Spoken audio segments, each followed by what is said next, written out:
We are now only 15 days away until this Nintendo Switch 2 Nintendo Direct. Literally almost 2 weeks away. Time is absolutely flying. And we've been talking about this Direct a lot because there's a lot that's riding on it. This is probably one of Nintendo's biggest Nintendo Directs ever, and they really need to knock it out the park. But something I was wondering is just the whole format of this Direct. Because at the end of the day, this isn't just a Switch 2 presentation like we got for the Switch 1. So we don't really know how this is actually going to flow. This is technically a Nintendo Direct. So what order are we going to get things announced? How are the games going to be revealed? Well, I kind of want to talk about all of that today.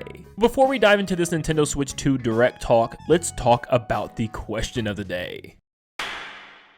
Today's question comes from Colton Moses and states, which Nintendo series would you like to see transition into an open world format other than Mario? Now this question actually got a lot of engagement. A lot of people were commenting what they wanted to see, from Metroid to Star Fox, and none of them really said the one that I was actually thinking about. Now, I think a lot of games could still benefit from open world. I know a lot of people hate that fact that everything's just becoming open world, but Nintendo doesn't have too many IPs that have really done that so far, and I would love to see more reach out and try. Star Fox would be great to have kind of a Starfield like open area in space where you can go seamlessly from planet to planet and jump out and explore the planet and stuff like that would be awesome with your R-Wing.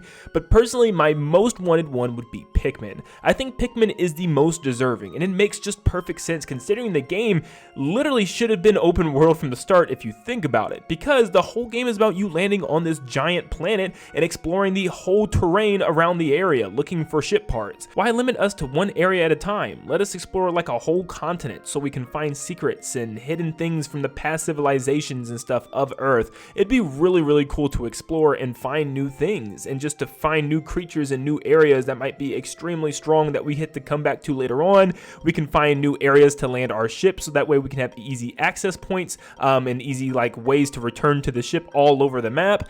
It could be really cool, and I still think Pikmin is the most deserving, and I really hope they do it with the next game instead of moving on to Pikmin 5 or something. We're getting closer and closer to the Direct, so make sure you comment the word hype in all caps, followed by your hype comment to be featured on the next video. So what am I talking about with this Direct format? Well, the Switch presentation was completely different. This was the big unveiling of the consoles, so it wasn't a Direct, it wasn't a pre-scheduled show. No, this was all done live. Now they had pre-recorded footage and trailers of course to show us, but they would come out on stage each game unveil and just kind of talk about it with its developer, and then they would also come out and show off the new console, show off the Switch Joy-Con and stuff, and then switch to like a pre-rendered video. So yeah, it was just a cool way for them to communicate directly to us, and also to just show us some, you know, pre-recorded footage and stuff and put it together, almost like a classic E3 showing. And that's probably why I really love that presentation so much, is it had that classic feel to it. But of course, this time around, this is not going to be a presentation that's done live. This has been mentioned to be a Nintendo Direct. Now, it is a Switch 2 Direct, so with that specific name, it might not follow the same guidelines of a general. But overall, what do we normally expect from Nintendo Directs? Well, something that's funny about this is Kit and Krysta, which were two former employees at Nintendo, actually came out and talked about some of this recently with another co-worker that they worked with that was the head of the marketing department, and we got to get a little bit of an inside look as to what's going on inside Nintendo's head and stuff before these big events, especially before Nintendo Directs, and they shared a lot of really interesting information, so definitely go check out the full video. I'll link it down below. But they pretty much just talked about how Direct formats actually work. It's not as easy as just slapping Directs together. They have to get game footage from all these different companies, make sure everything works out right, and that they normally announce things or hype things up more in advance when there are more things to talk about. And genuinely speaking, when putting together these shows, they want to start off with something big, have something pretty interesting but not too massive in the middle, and end the show with an absolute banger. So mostly 3 big reveals for every show, and we've seen that for most Nintendo Directs. They normally start the show with a new exciting game, in the middle of the show is some type of game that maybe we've known about but they give us tons of new information about, or maybe some type of remake, remaster, or port that's really big for the community, and then they end the show with a huge jaw dropper that makes us super excited for the future. But is that all we're going to be getting for Switch 2 in this Nintendo Direct? Are we just getting 3 main game reveals? Well, I don't think that same formula makes a lot of sense.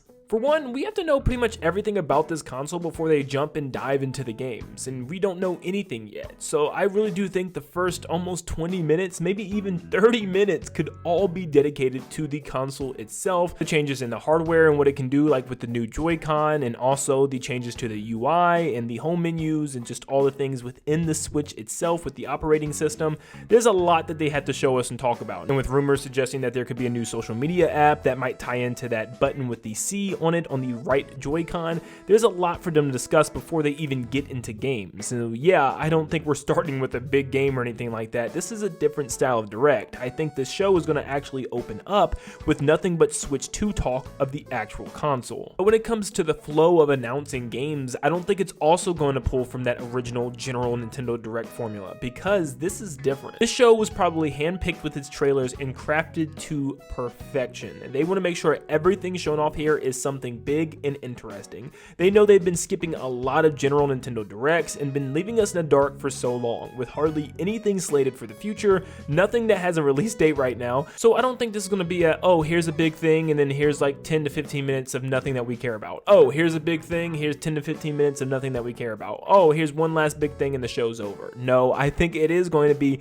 constant big reveal after big reveal after big reveal, because there's so many things that Nintendo just has to go in depth with. Now, some of these games, they could obviously have their own general Nintendo Directs later on, or their game-specific Directs rather, where they have like a special Metroid one or a special Mario Kart one before the game comes out. But they're still going to want to dive into these games a lot more than just a, here's a quick trailer, we're done. Metroid Prime 4 is going to get more than just a quick trailer. I truly do believe. It's going to get more of an in-depth thing, maybe like 4 or 5 minutes of showing us what this game's about. And the same exact thing for Mario Kart. It's going to get more than just a quick little trailer. We'll probably get a full-blown reveal with tons of information about the game. Now, as far as other new announcements, it could just be trailers. Like the next 3D Mario game is definitely probably just going to be a trailer. So honestly, I feel like they're going to do something more along their 2017 E3 Spotlight Showcase. If you guys remember that one, it was a little different, where they just had spotlights for their major games, where everything else in between was something a little bit smaller, but they were still some exciting reveals.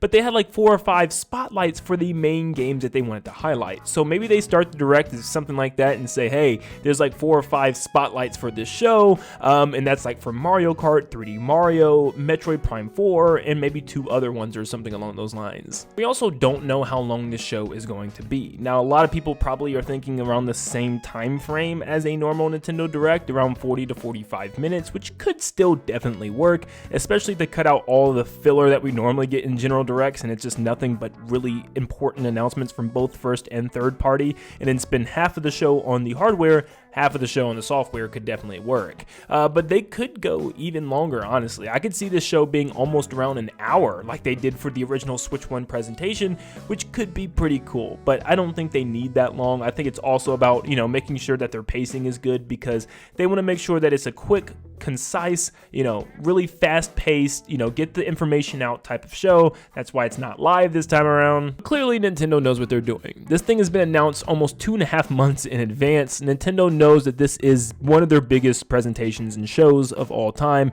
so they have to come through with a really solid show, and I really do think they will. But let me know in the comments down below what you are expecting from this Switch 2 Direct. How do you think Nintendo is actually going to structure this show compared to a normal general Nintendo Direct? I'm sure as we get even closer to the date, Nintendo might unveil some more information, like how long the show is going to be and just kind of how to expect the show. I don't know, we'll see. But make sure you leave a like and subscribe before you head out, and like always, I'll see you all on the next one.